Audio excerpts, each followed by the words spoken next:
রাস্তার পাশে দাঁড়িয়ে আছে একটা অসহায় বৃদ্ধ মহিলা। তার চোখে ক্লান্তি, মুখে নীরবতা একদম স্পষ্ট হয়ে যাচ্ছে, কিন্তু কেউ তার দিকে নজর দিচ্ছে না এবং সময়ও পাচ্ছে না। তাকে যে খাবার দিতে হবে অল্প, সেটাও কিন্তু সময় পাচ্ছে না। কিন্তু দেখুন, এক সময় এই হাতে তার নিজের সন্তানকে খাইয়েছিল, আজ সেই হাত কাঁপে। নিজের জন্য এক মুঠো খাবার জন্য তো সে পারছে না। ঠিক তখনই একটা ছেলে এগিয়ে আসে। তার হাতে কোনো বড় কিচ্ছু নেই, শুধু আছে কি, শুধু একটু খাবার আছে। সে তাকে বলল, আপনি খাবার খাবেন?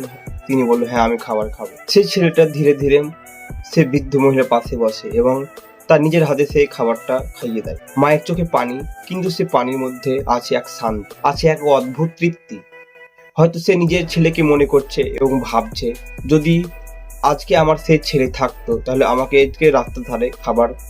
রক্তের সম্পর্ক না থাকলেও ভালোবাসার সম্পর্ক তৈরি হয় একটা ছোট্ট গাছ, একটা মমতার স্পর্শ কারো জীবনে সবচেয়ে বড় সুখ হয়ে উঠতে পারে। আমরা হয়তো অনেক বড় কাজ করতে পারি না, কিন্তু একটা তো কাজ করতে পারি, সেটা হচ্ছে একটা ক্ষুধার্ত মানুষকে খাবার খাওয়ানো। পৃথিবীতে জানেন কি সব থেকে বড় দান কি? সে হচ্ছে, এবং সেটা হচ্ছে একটা ক্ষুধার্ত মানুষকে খাবার খাওয়ানো। ধন্যবাদ ভিডিওটা শেষ পর্যন্ত দেখার।